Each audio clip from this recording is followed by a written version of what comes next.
Another similar California-based unit remains forward deployed in the Western Pacific.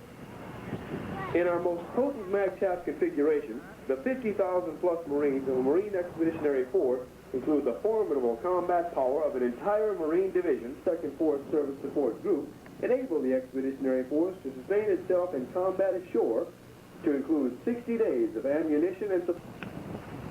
The Marine Rifle Squad is the basic organization around which the remainder of every MAGCHAF is built. This team is from Weapons Platoon. It's led by Lance Corporal Derek McDonald from Ford City, Pennsylvania. These weapons are normally employed in pairs called assault squads. The small weighs 29 pounds and fires an 83mm rocket with an effective range of 250 meters. It has a maximum range of 400 meters. The small is used to neutralize. The Marines coming before you now, Corporal Bill Rappold from Forest Hill, Maryland, and Corporal Gary Decker from Absecon, New Jersey, are trained Marine Corps snipers. They are employed as a two-man team. The sniper is a Marine who has been firmly establishes him as a valuable addition to the weapons available to the infantry commander. The sniper's primary mission is to support at meters is a concealed sniper team. They're trained to put a round on a 20-inch target at 1,000 yards. Now, as they're coming up, you can tell they're dressed to blend in. The ghillie suits they have on were adapted from a British design.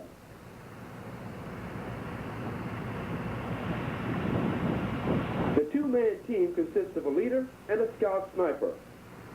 Each team is equipped with a 7.62mm sniper rifle, an M16A2 rifle, and a set of wide-angle binoculars for observation and target acquisition.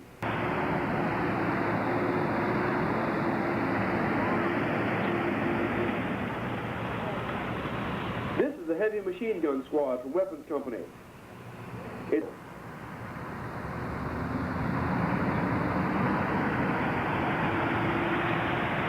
Up next, the Marine Corps Tank Hunters. This is a TOW anti-tank missile squad from Headquarters Company of the 2nd Tank Battalion. It's led by Sergeant Benjamin Robertson from Selma, Alabama. TOW is one of the most effective anti-tank missile systems in the world today. TOW stands for Tube-Launched, Optically Tracked, Wire-Guided Missile.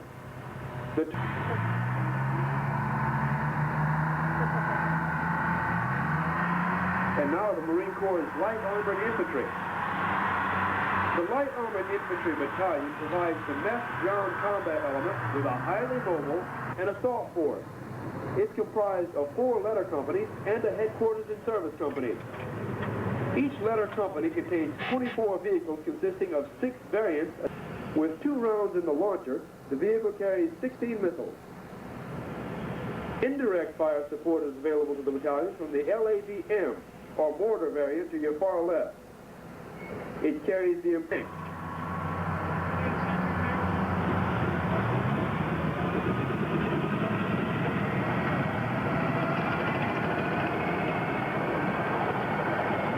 This is an M1A1 main battle tank.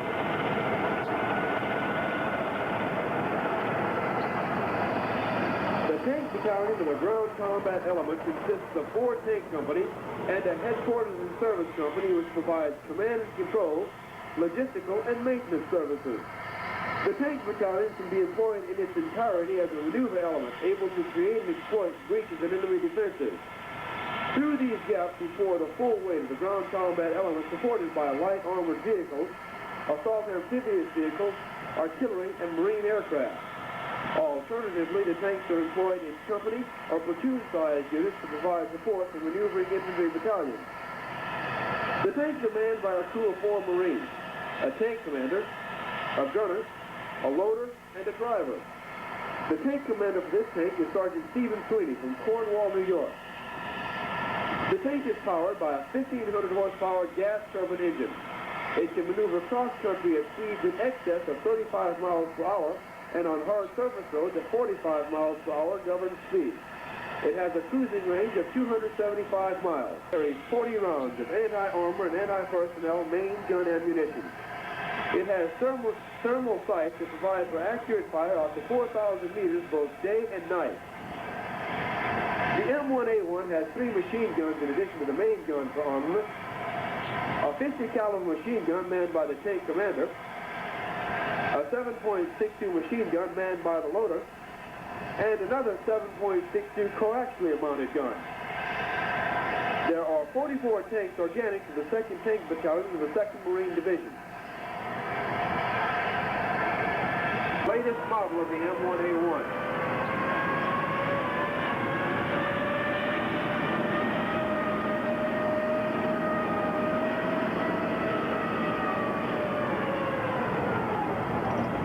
The assault amphibian vehicles, or AAVs, you see in front of you now, are fully tracked amphibious vehicles. They provide armor-protected transportation for landing forces, their supporting equipment, and supplies.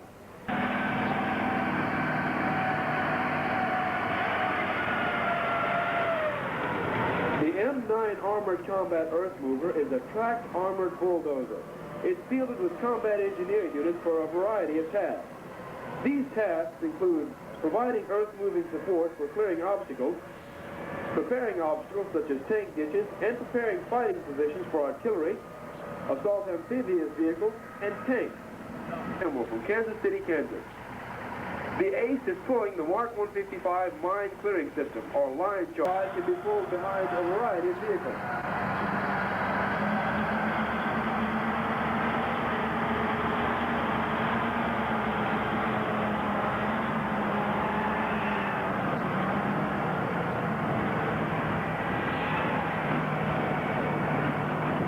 Artillery piece to your right is from Bravo Battery, 1st Battalion, 10th Marines.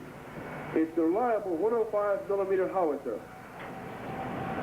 This is a lightweight, towed field artillery piece fired in direct support of infantry units. Used for contingency operations, it's normally towed by a 5-ton truck, but can also be airlifted by either a CH-46 or CH-53 helicopter. The 105 howitzer has a maximum rate of fire of 10 rounds per minute. Capable of firing out to 11,000 meters, the 105 fires the standard 33-pound projectile with a bursting radius of 35 meters. This piece has a crew of 7 Marine cannoneers. The section chief here is Sergeant Trevor Barber from Des Moines, Iowa. The other artillery piece is the M198 155mm howitzer. The M198 is the primary artillery piece of the artillery regiment.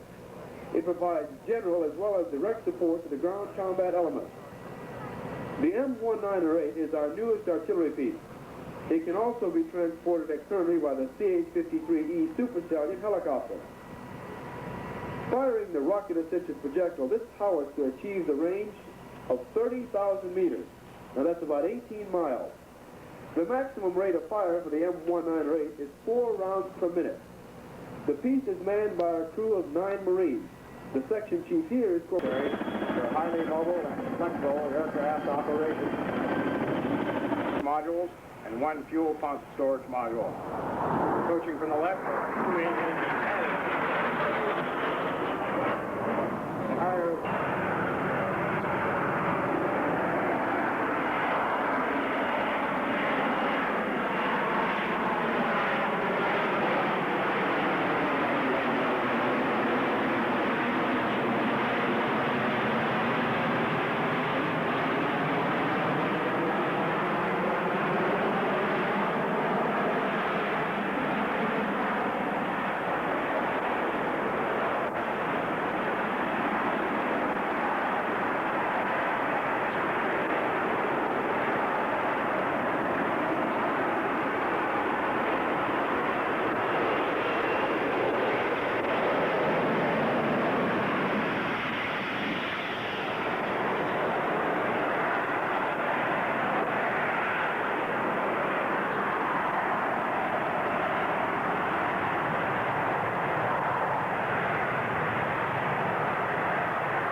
Wisconsin. His gunner is Lance Corporal D.A. Kimball of Ketchikan, Alaska. The Stinger teams are part of the aviation combat element under the control of the Tactical Air Commander. Although the Marine Corps low-altitude air defense weapons are located in a low-altitude air defense battalion assigned to each Marine aircraft wing, Stinger teams are normally employed in direct or general support of every element of the Marine Air Ground Task Force. The Stinger is a man-portable, shoulder-launched, heat-seeking guided missile system composed of a reusable guidance module and a disposable fiberglass launcher. The Stinger provides short-range air defense against high-speed, low-altitude jet aircraft as well as helicopters. Once a target has been identified as hostile, the lad gunner completes the firing sequence and launches the missile.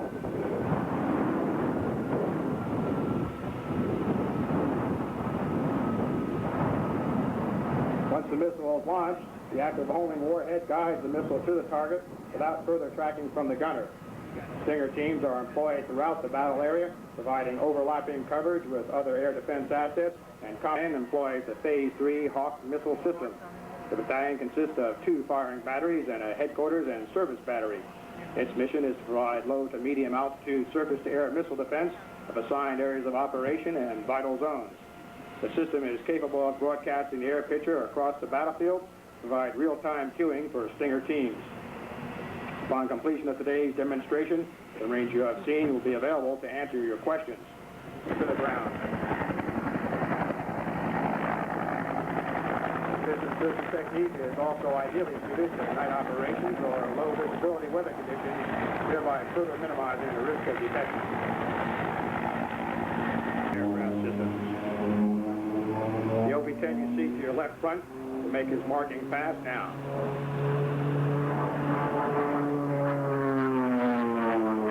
Although not essential, a target marked greatly enhances orientation locally by the close air support aircraft against targets which are in close proximity to friendly ground forces. The first attack aircraft will be F-18D.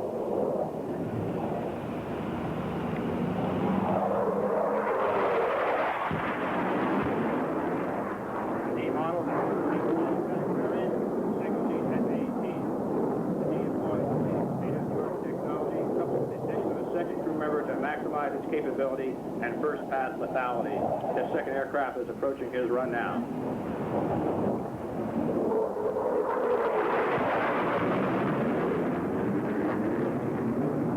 Next section of attack aircraft will be A-B Harrier.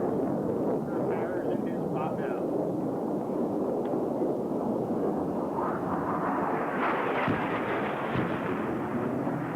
The newly acquired A-B is the Marine Corps' prime aircraft. The second Harrier is in his run now.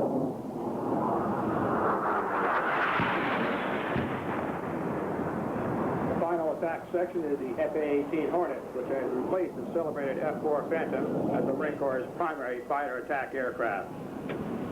The first Hornet is in his run right now.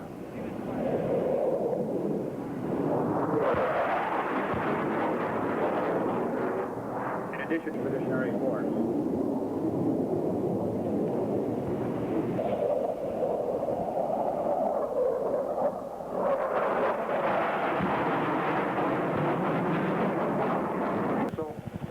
Extremely accurate close-in fire support platform, especially against mechanized forces.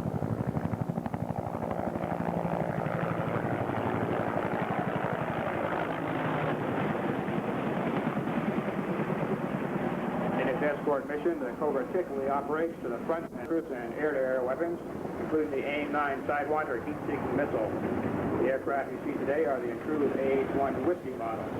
And capabilities include the Hellfire anti-tank, sidearm anti-radiation missile. The infantry assault force is now approaching our primary support helicopter, the CH-46 Sea Knight. The assault force will seize and secure the objective.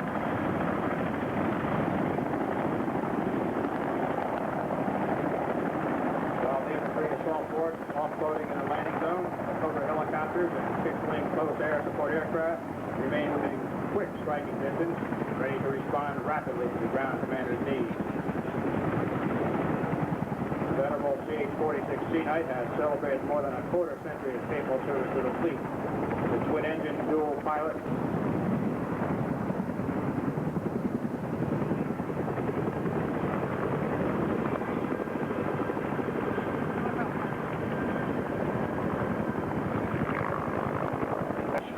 flanks. The light armored vehicle, or LAV, provides mobility, flexibility, firepower, and extended range to our ground reconnaissance capability. The LAV also increases our maneuver options. Among other combat attributes, it can be utilized for security operations and military operations in urban terrain, with 25mm cannon providing firepower to help increase surface forces. By maintaining contact in conjunction with the vertical assault, the ground commander has planned for a combined arms assault through the objective consisting of armor and mechanized infantry. To accomplish this, tanks and amphibious assault vehicles are linked up with infantry units, seizing initiative and taking advantage of the inherent speed and situation. Tanks will normally lead and the infantry will remain mounted when enemy anti-tank fires can be suppressed by fire and or smoke.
To the rear of the forward edge of the battle area, the artillery battery lays in its howitzers in preparation to respond to first missions for the task force.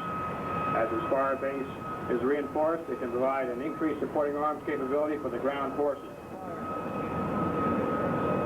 In a few moments, you'll observe a KC-130 Hercules providing area refueling for our combat aircraft just above the trees to your front.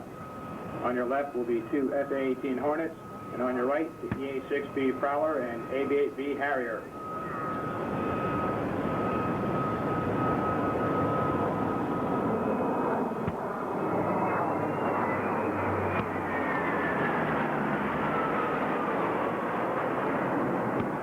A simple device consisting of a weighted rope with a attachment ring and tossed from the aircraft for the raiding recon team to hook up and fly away.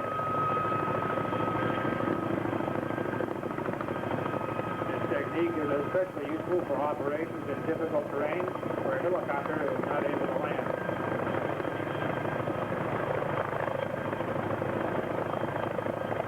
The rope itself is a 2-in-1 braided nylon rope, 1 inch in diameter, similar to a rappelling rope.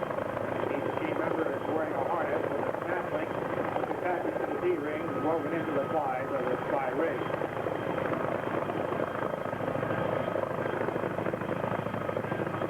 After the rings are attached, the helicopter lifts straight up until the rope and personnel are clear of obstruction, and it proceeds its forward flight to a secure landing zone. The reconnaissance team is all hooked up, ready to be extracted for their next mission.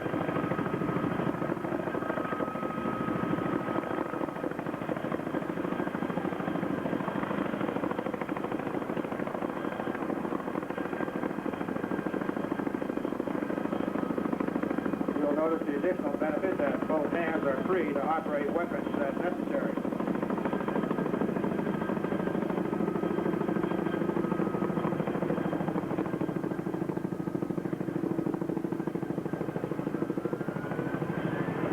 In a few moments, the AVP Harrier to your right will demonstrate its unique capability in an expeditionary environment with a short beam.